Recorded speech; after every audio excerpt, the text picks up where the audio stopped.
a un campesino muerto en la violencia. No sabías escribir, pero en tu mano el arado era tu lenguaje.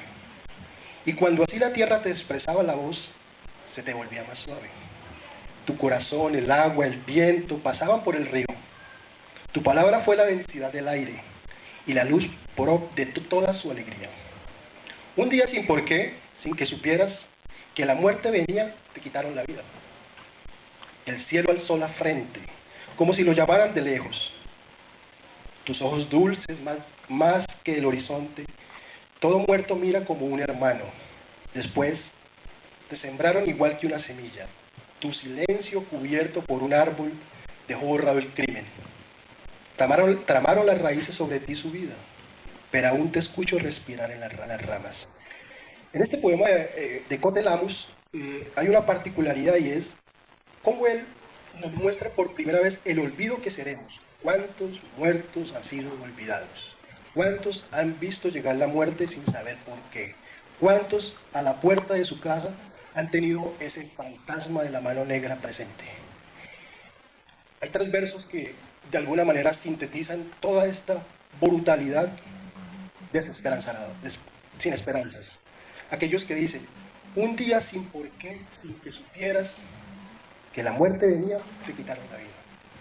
Vivimos en un, digamos, espectro de terror en el cual no sabemos lo que nos depara el mañana.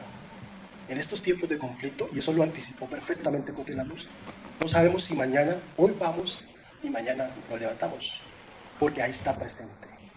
Está en ese clima, en ese ambiente. Y estos versos sintetizan toda esa brutalidad que no nos da esperanza, que además nos refleja la fragilidad en la cual vivimos presentes. Una brutalidad que además no respeta ni siquiera el anhelo de vivir, porque ataca esa esperanza, ese anhelo. Lo enmudece, nos enmudece. Todo este silencio del cual nos han hablado hoy, anoche y antenoche, estos 3 versos lo reflejan. Cómo hay un olvido, pero además miren cómo particulariza algo que suena un poco absurdo, pero así es. Todo muerto mira como un hermano. ¿Y qué nos indica esto? Que de alguna manera, todos en un profundo lazo de solidaridad, ¿y quién no en este país ha tenido una pérdida de vida humana, la cual nos hermana?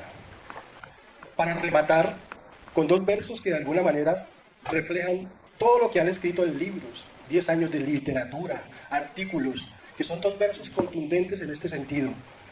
Tu silencio cubierto por un árbol dejó borrado el crimen, la mancha que oculta lo que ha sucedido.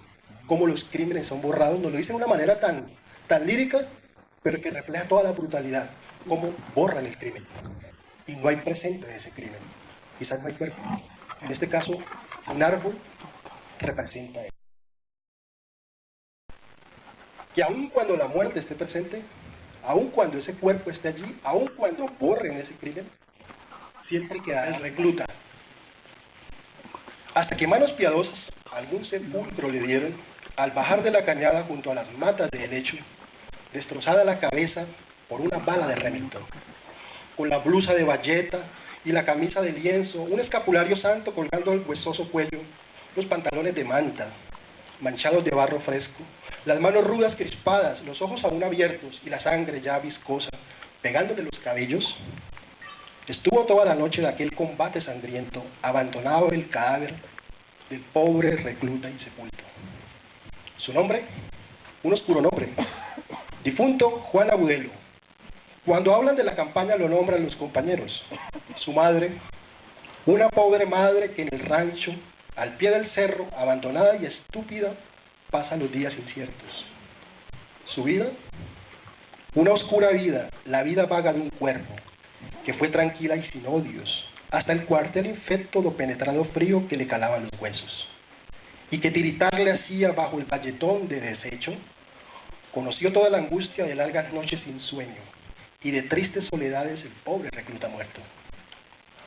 Los soldados que seguían en titánicos esfuerzos de Egipto a los arenales, y de Rusia a los desiertos, al nombre de ojo de águila y de caprichos de hierro, tenían tras el reñido batallar largo y supremo, en cada voz y un halago, en cada mandato un premio.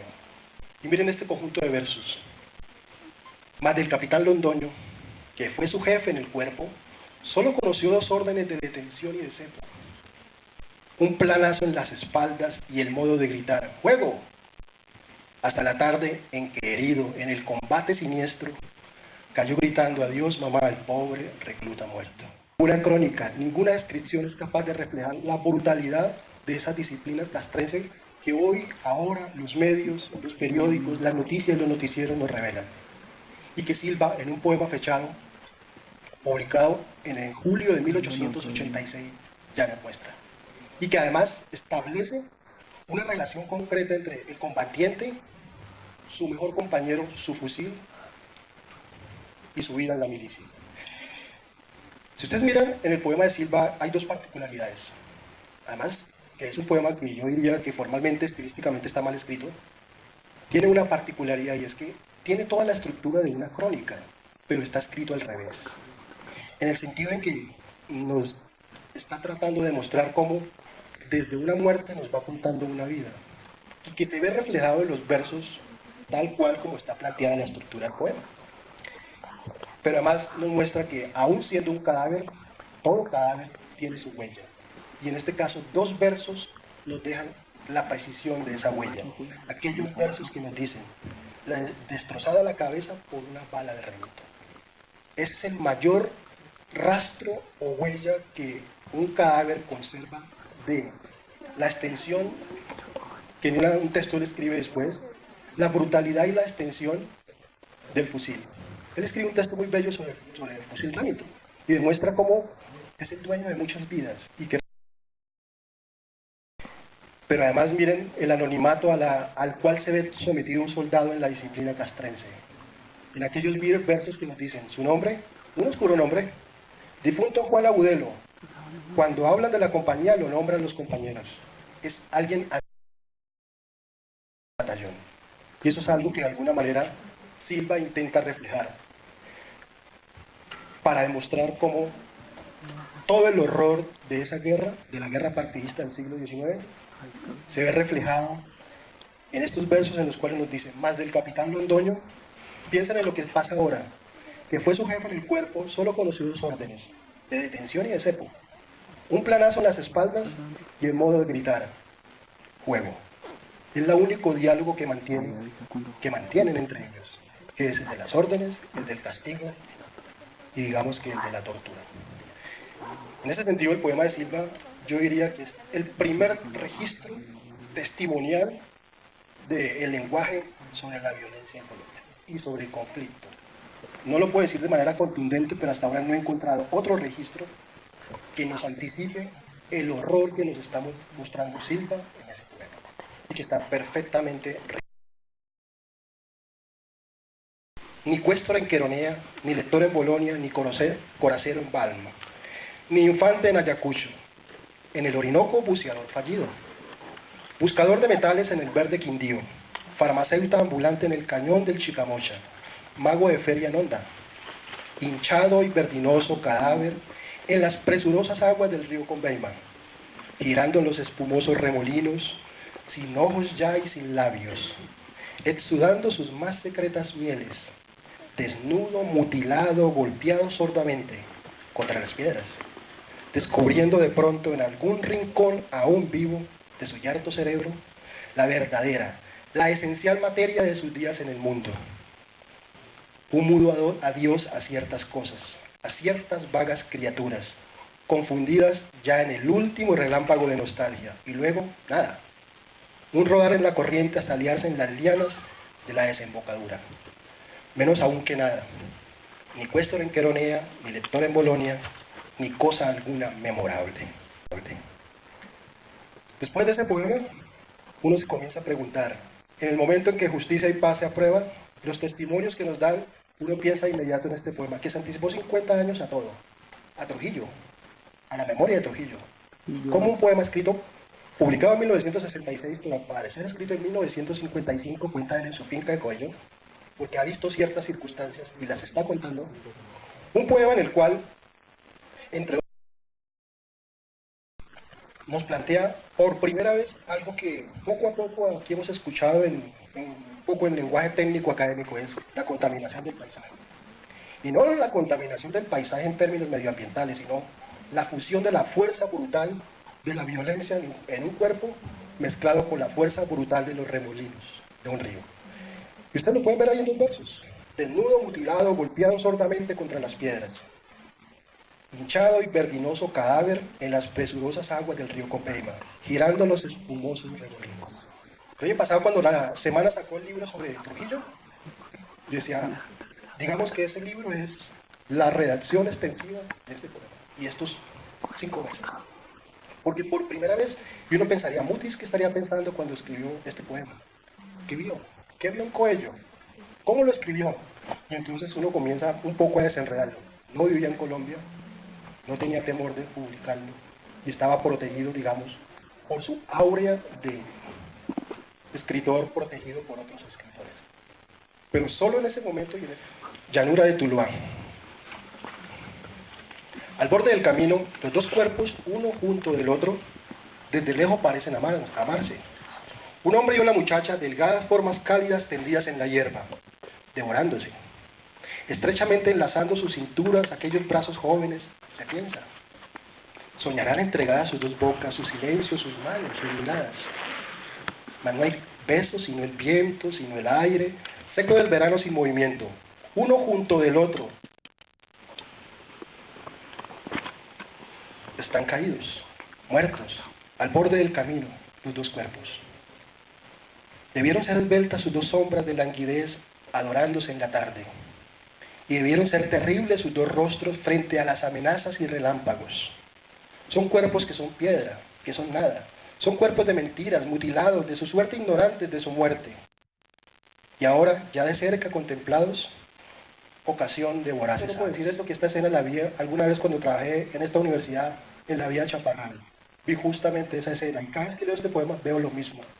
Dos cuerpos enlazados, picoteados por dos chulos, a los cuales uno creería, como pareja de amantes, que se protegen mutuamente. Y lo que nos dice el poema de Charly Lara es sencillamente que ni el amparo del amor, ni la protección de los sentimientos atajan la mano negra de la muerte.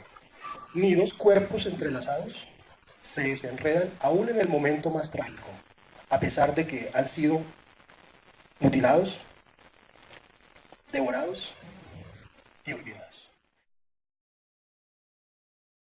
El poeta es un testigo de su época en la medida en que nombra lo innombrable. Hasta antes de 1990, quizás he hecho un rastreo, no hay un texto que especifique con precisión, por ejemplo, lo que precisa el poema de Álvaro Mutis, fechado en 1966. En esa época quizás no habría la precisión en la descripción de lo que sucede en ese poema, en términos de la brutalidad y la fuerza, tanto de un cuerpo mutilado como del remolino, el río que arrastra ese cuerpo mutilado. En ese sentido, estos poemas lo que intentan demostrar es que en la ausencia del olvido está la presencia de la retórica, es un registro. Y lo que intento demostrar aquí es que estos 5 poemas son un registro anterior a cualquier forma de lenguaje anterior a los medios de comunicación. Y que han registrado eso con mucha anticipación, con precisión, con datación y con referentes inmediatos. Por esa razón, tal como nos lo dice el escritor Robert Louis Stevenson, la obligación fundamental de la literatura es que se adentre en el mundo de lo que nadie es capaz de mencionar. Yo intento demostrar con este proyecto, además de demostrar que hay un lenguaje de conflicto anterior a cualquier lenguaje de medio audiovisual o lenguaje de comunicación de masas, ya hay un registro, hay testimonio de esto. Quiero además demostrar que el problema no es que la poesía diga la verdad, ese no es el punto, ni que diga cosas bonitas o que las oculte, sino que el poeta es testigo de su época cuando nos presenta los sucesos acontecidos, lo que sucede a su alrededor, de tal manera que es capaz de decir lo indecible que no nos dicen, o lo que nos dicen de tal manera que no revela lo que hay que decir.